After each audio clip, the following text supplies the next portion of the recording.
اور آج کی سب سے بڑی خبر، سپریم کورٹ نے پاکستان تحریک انصاف کے بانی کو فی الوقت علاج کے لیے شفا اسپتال لے جانے کا حکم دے دیا ہے۔ سپریم کورٹ نے قرار دیا ہے کہ شفا انٹرنیشنل اسپتال ڈاکٹرز کا بورڈ تشکیل دے۔ عدالت نے ہفتے میں ایک دن اہل خانہ سے بانی پی ٹی آئی کی ملاقات کا حکم بھی دے دیا۔ سپریم کورٹ میں بانی پی ٹی آئی سے ملاقات اور علاج سے متعلق مقدمات کی سماعت ہوئی۔ جسٹس شاہد وحید کی سربراہی میں 3 رکنی بینچ نے بانی پی ٹی آئی کی درخواستوں پر سماعت کی۔ سپریم کورٹ نے قرار دیا کہ بانی پی ٹی آئی کو چند دنوں میں اسپتال لے جانے سے متعلق اقدامات کیے جائیں۔ سپریم کورٹ نے پی ٹی آئی کو علاج پر سیاست کرنے سے بھی روک دیا۔ عدالت نے قرار دیا کہ میڈیکل رپورٹ کو سیاست کے لیے استعمال نہیں کیا جائے گا۔ خلاف ورزی پر دی جانے والی سہولیات واپس لے لی جائیں گی۔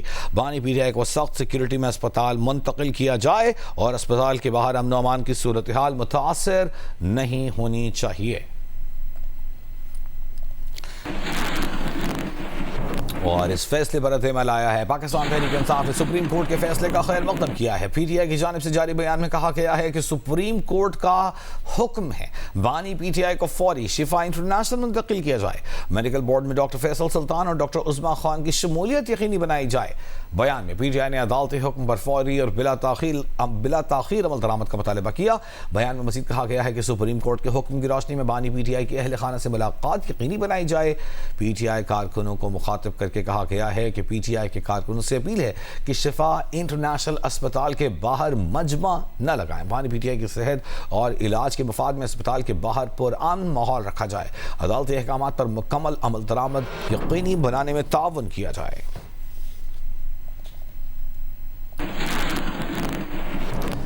سپریم کورٹ میں بانی پی ٹی آئی کے کیس کی سماعت کے بعد بانی کی بہن علیمہ خان سے سوال کیا گیا کہ آج کے فیصلے پر ان کا کیا رد عمل ہے۔ علیمہ خان نے جواب دیا کہ عدالت نے کوئی بھی بات کرنے سے منع کیا ہے۔ ہم نے کمٹ کیا ہے عدالت کو، ہم میڈیا سے بات نہیں کریں گے اور آپ ہمارا ساتھ دیں۔ ملاقات کے بعد کی بات ہے، لیکن آج بڑی عدالت کو کمٹ کیا ہے، ہم کچھ بھی نہیں بولنا۔ انہوں نے کہا میڈیا کے ساتھ ہم ڈر رہے ہیں کہ ہم کوئی بات ایسی نہ کر دیں جس پہ عدالت خوش نہ ہو۔ انہوں نے بڑا سخت آرڈر لکھا ہے کہ کسی نے میڈیا کے ساتھ بات نہیں کرنی۔ اور پی ٹی آئی کے سیکرٹری جنرل سلمان اکرم راجہ نے سپریم کورٹ کے فیصلے کو امید کے کرن قرار دیا۔ کہا سپریم کورٹ نے اپنے حکم میں بانی پی ٹی آئی کو شفا اسپتال منتقل کرنے کے ساتھ ساتھ ماہر ڈاکٹرز پر مشتمل میڈیکل بورڈ بنانے کا بھی حکم دیا ہے۔ آج سپریم کورٹ نے حکم دیا ہے کہ 2 دنوں میں خان صاحب کو اڈیالہ جیل سے یہاں اسلام آباد میں شفا انٹرنیشنل ہسپتال میں منتقل کیا جائے۔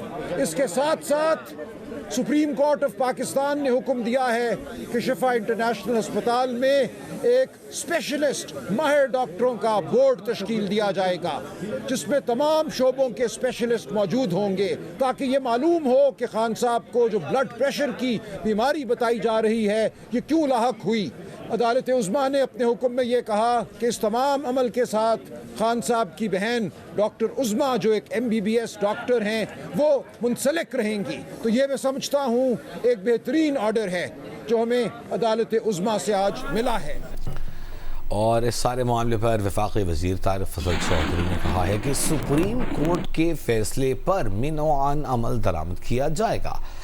نواز شریف ہوں، شہباز شریف ہوں یا پھر حمزہ شہباز، سب کی رہائی کا راستہ عدالت سے تھا۔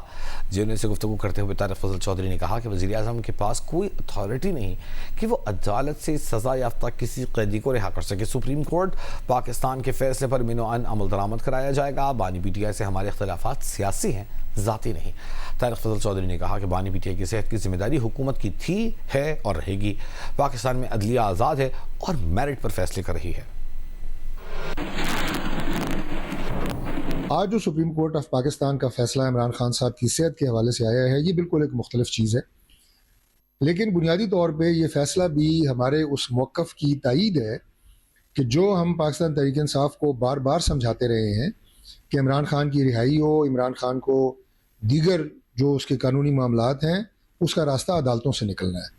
ہماری قیادت جب جیلوں میں تھی، چاہے وہ نواز شریف ہوں، شہباز شریف ہوں، مریم نواز ہوں، حمزہ شہباز ہوں، رانا ثناء اللہ ہو، احسن اقبال ہوں، سعد رفیق ہوں، ان سب کی رہائی کا راستہ عدالتوں سے نکلا تھا۔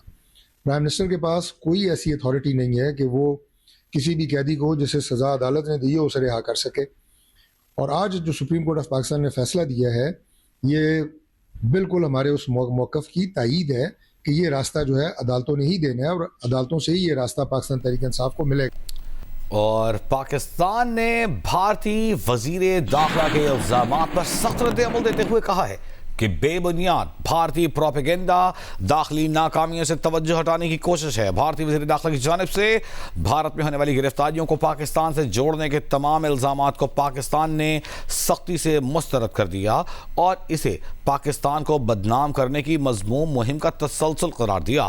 دفتر خارجہ نے کہا کہ بھارت اپنے داخلی سیکیورٹی چیلنجز سے عوام کی توجہ ہٹانے اور محدود سیاسی مفادات حاصل کرنے کے لیے پاکستان کو مورد الزام ٹھہرانے کی پالیسی پر گامزن ہے۔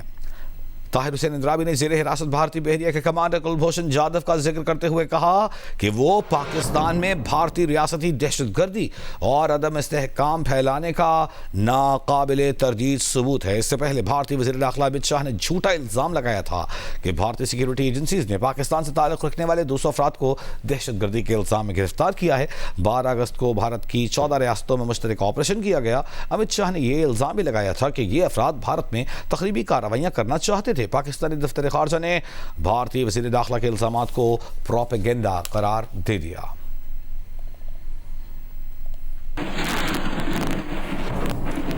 پاکستان نے نام نہاد آپریشن سندور سے متعلق بھارت کی دستاویزی فلم مسترد کر دی۔ ISPR نے کہا ہے کہ نام نہاد آپریشن سندور پر بھارتی ڈاکیومنٹری حقائق مسخ کرنے کی کوشش ہے۔ بھارتی ڈاکیومنٹری حقائق کی بجائے جذباتی بیانی اور فلمی انداز کی عکاس ہے۔ تاریخ کو مسخ کرنے کے لیے بھارتی مواد تخلیق کاروں نے نام نہاد آپریشن سندور کی انتہائی ڈرامائی اور حقائق کے منافی داستان تیار کی۔ بھارت معرکہ حق میں شکست کی تلخ حقیقت تسلیم کرنے سے انکاری ہے۔ تضادات سے بھری فلم میں سازشی نظریہ گھڑنے کی کوشش کی گئی۔ سینما کی منظرکشی میدان جنگ میں شکست کو خود ساختہ فتح میں تبدیل نہیں کر سکتی۔ نام نہاد آپریشن سندور پر بنائی گئی دستاویزی فلم میں بھارت کی اعلیٰ سیاسی اور عسکری قیادت کو بھی شامل کیا گیا۔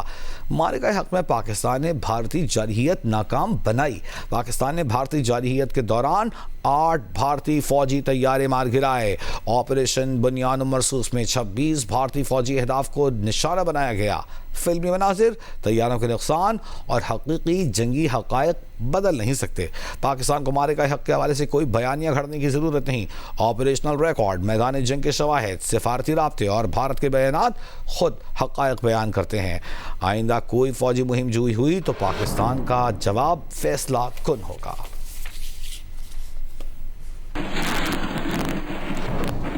اور آپریشن رد الفتنہ کے حوالے سے بلوچستان کے مختلف علاقوں میں دہشت گردوں کے خلاف کارروائیاں۔ سیکیورٹی ذرائع کا کہنا ہے کہ زیارت ہرنائے سوراب میں دہشت گردوں کے خلاف انٹیلیجنس بیسڈ آپریشن میں کئی دہشت گرد ہلاک ہو گئے۔ سیکیورٹی فورسز نے دشت کٹائی اور حاجی آقا کے درمیان دہشت گردوں کی نقل و حرکت کا سراغ لگایا۔ ہلاک دہشت گردوں کے قبضے سے ایمونیشن، میگزین، دستی بم، واکی ٹاکی، موٹر سائیکل اور دیگر سامان برآمد ہوا۔ وزیر داخلہ محسن نقوی کی جانب سے بلوچستان میں کامیاب انٹیلیجنس بیسڈ آپریشن پر سیکیورٹی فورسز کی ستائش۔ ان کا کہنا ہے کہ فتنۃ الہندوستان اور فتنۃ الخوارج کے خلاف آپریشنز جاری ہیں اور جاری رہیں گے۔